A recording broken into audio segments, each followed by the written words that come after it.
ভাই আর বাকি নেই ভাবি। একদমই সেই দেখা আমাদের জীবনের মতো সেই দেখা দিয়ে চলে গিয়েছে। আর কোনোদিনও ফিরবে না ভাবি। তখন আমি কি বলবো ভাই, আমার আর বলার মতো কোনো ভাষা নাই। এখন এইখানে থেকেই আমার বাচ্চাটা মানুষ করা লাগবে, যে জন্ম হয় মানে বাচ্চাটা তো মানুষ করতে লাগবে। যে যেন ভাই মারা গেছে, আল্লাহ কাছে এই হলো বড় সুখী সাহেব। তার ছল মেয়ে আছে, আমার হিসাবে ছল মেয়ে আছে, ওরা বেঁচে থাকুক, আমরা দেখবো। সেলিমের ভালোবাসার কথা কোনোদিন ভুলব না। আমার এ ফাঁকি দিয়ে দুনিয়া থেকে চলে গেল। কষ্টই আমার জীবনের এখন সাথী।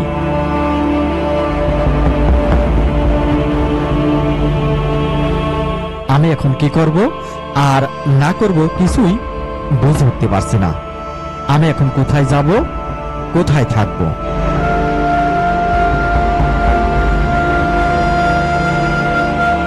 ভালোবাসার প্রিয় স্বামীকে হারিয়ে এভাবেই হৃদয় ভরা কষ্টের কথা আরকে নিউজের ক্যামেরায় তুলে ধরেন না ফেরার দেশে পাড়ি জমানো সেলিমের দুই স্ত্রী। না ভাই, কালকে সকালে আমার সামনে ফোনে ভিডিও কল, আমি ঘুম থেকে উঠে ভিডিও কল দিছি ভাই। দিয়ে বলছে তুমি কোথায় আছো, বলছে আমি যাত্রা এই সায়দাবাদ আছি। আমি বলছি, ওখানে কি করছো তুমি, এত বেলা হয়ে গেছে, সকাল 8টা বাজে গিয়েছে। বলছে যে আমি এখানে জামে আছি, খুব কষ্টে আছি জানো। আমি বলছি তুমি একটু ভিডিও কল দাও, আমি তোমার চেহারাটা একটু দেখি। পরে আমাকে নীরবের নাম্বার দিকে ভিডিও কল দিয়ে দিল। ভিডিও কল দেওয়ার পরে মনে করেন ওনার সাথে কথা বললাম, ড্রাইভারটা সবার সাথে কথাবার্তা বলার পরে মনে করেন বললো যে আমি এখন রাখছি, তোমার সাথে আমি রাতে দেখা করবো না আজকে। আর আজকে এখান থেকে যায় গাড়ি দুপুরে ছাড়বিনি, রাতে তোমার সাথে আমি কথা বলবো না। ওই কথা বলার 5 মিনিট পরে মনে করেন ওনার ফোন থেকে আমার ফোনে একটা ফোন আসলো। আসি বলছে আপনার কি ঢাকা শহরে কোনো আত্মীয় স্বজন আছে? আমি বললাম না, আমার ঢাকা শহরে কোনো আত্মীয় স্বজন নেই। কসে মনে এই ফোন আলা কি হয় আপনি? আমি বলছি এই ফোন আলা আমার মনের আব্বু হয়। আপনার দোকানে কি ফোনটা রাখি গেছে নাকি? কসে না, ওনার তো ফোন রাখিনি, ওনার ফোনটা আমি রাস্তায় কুড়িয়ে পাইছি। ওনার হলো অ্যাক্সিডেন্ট করেছে। আমি কোন লাগেছে ভাই? বলছে ওনার পায়ে লাগেছে। আমি পা কি ভাঙি গেছে ভাই?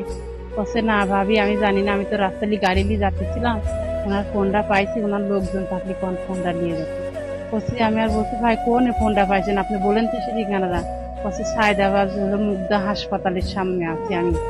আমি বলছি ভাই আপনি ঠিকানাটা বলেন, আমি এখনই চলে আসি। ওনার কি পা ভাঙ গেছে নাকি আপনি বলেন। এখন যদি কোনো গাড়ি থাকে বলেন ভাই, কথা আমি সঠিক জানি না। ওনার শ্যামলী পরিবহনে আপনি আমার সাথে যোগাযোগ করেন। পরে মনে করেন আমি শ্যামলী পরিবহনে সবার সাথে যোগাযোগ, কেউ আমার ফোন আর রিসিভ করেনি। রিসিভ করার না করার পরে আমি মনে করেন আধা ঘন্টা ট্রাই করতে করতে একজন রিসিভ করলো, নীরব নামে সুপারভাইজার থাকে। উনি রিসিভ করার পরে আমাকে বলছে যে ওনার একটু পায়ে সমস্যা হয়েছে ভাবি, আপনি টেনশন করেন না। তা আমি কাছে তাহলে ভাই আমি টেনশন করার দরকার নেই, আমার মন কাজ ভালো লাগছে না ভাই, আমি কুষ্টিয়া চলে গেলাম, আমি এখন ঢাকায় আসছি, আপনি খালি আমার ঠিকানাটা দিবেন, আমি কোন জায়গাটা যাব। পরে বলছে আমি কুষ্টিয়া ওই মুহূর্তে মনে করেন বোরকাটা হাতে কেটে রাস্তায় পড়তে পড়তে চলে আইছি, যে আমি এখন যে কোনো গাড়ি পালে আমি সেই গাড়িতে চলে যাবো, পদ্মা হয়ে যায় আর যমুনা সেতু হয়ে যায়। পরে কুষ্টিয়া আসার পর উনি আমাকে বলছে যে ভাবি আপনি একা আসেন না, লোকজন সাথে চলে আসেন। আমি বলছি নীরব ভাই কি হয়েছে? নীরব ভাই বললেন না আপনার ভাই আর টিকিট নিয়ে। নীরব ভাই আছে ভাই আর বাঁচি নেই ভাবি। একদমই সেই দেখা আমাদের জীবনের মতো সেই দেখা দিয়ে চলে গিয়েছে। আর কোনোদিনও ফিরবে না ভাবি। তখন আমি কি বলবো ভাই, আমার আর বলার মতো কোনো ভাষা নাই।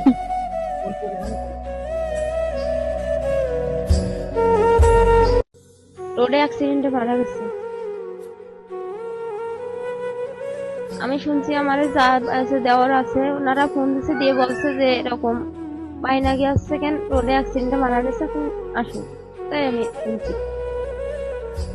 আমি বাপের বাড়িতেই ছিলাম, আমার এটাই ছেলে।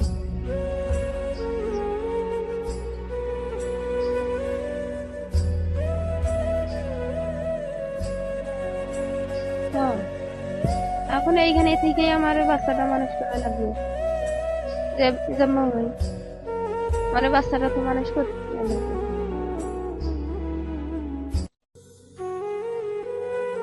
যেহেতু এখন তার কোনো আই বাই নাই, সে তো মারাই গেছে, সে তো আর তো দিনে ফিরে আসবে না, তার জন্য আমার বাচ্চাটা তো মানুষ করা লাগবে, আমার মানুষ করতে হবে, মানুষ করবে। স্বামী মারা গেলে কষ্ট লাগে কিনা লাগে একজন স্ত্রী জানি, আর একটা স্ত্রী মারা গেলে স্বামীতেই জানে যে কি কষ্ট।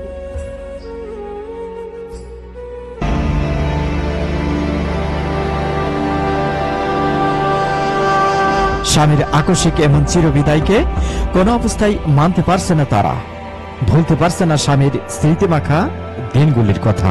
এদিকে বড় ভাইয়ের অকাল চলে যাওয়াকে ছোট ভাই সেও মানতে পারছে না। ভাই অ্যাক্সিডেন্ট হয়ে মারা গেল। অ্যাক্সিডেন্ট মানে আইল্যান্ডে মানে ডিপ খাইয়ে মানে এই সঙ্গে সঙ্গে মানে বুকের ভিতর পেরেক ঢুকে গেল।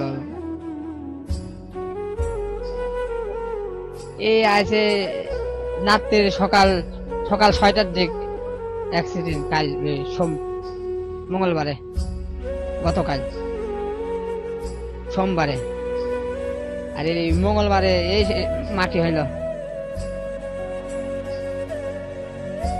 আমরা দুই ভাই, আমরা দুই ভাই। সেলিম বড়, আমি ছোট। ইনকামে সেলিমের থেকে ভালো। তার সেলিম ভাবে সংসার চালাইতো না, এইভাবে মারা গেল। আগেও জানতাম না এই মারা যাবে, না মাইনি না যায় না। সেলিম ভাই মারা গেছে, আল্লাহ কাছে এই হলো বড় সুখী সাহেব। তার ছল মেয়ে আছে, আমার হিসাবে ছল মেয়ে আছে, ওরা বেঁচে থাকুক, আমরা দেখবো। 3টি ছল মেয়ে আছে আমার হিসাবে। আমার ভাই মারা গেছে, এখন 2 মেয়ে 1 ছল এখন মারা গেছে। এখন আমরাই এখন বর্তমান দেখবো, ভাইয়ের মতনই দেখবো, আর কিছু করা নাই। কুষ্টিয়া সদর ইবি থানার কুষ্টিয়া ঝিনাইদহ মহাসড়ক সংলগ্ন লক্ষ্মীপুর বাস স্ট্যান্ড পাড়ার মৃত গোলাম রসুলের ছেলে সেলিম, সকলের পরিচিত মুখ, শ্যামলী পরিবহনের সুপারভাইজার, গেল সোমবার সকালে পরিবহনে কর্মরত অবস্থায় ঢাকা নারায়ণগঞ্জ সড়ক দুর্ঘটনায় মৃত্যুবরণ করেন। সেলিমের এমন অকাল চলে যাওয়ায় দরিদ্র পরিবারে নেমে আসে ঘোর অন্ধকার।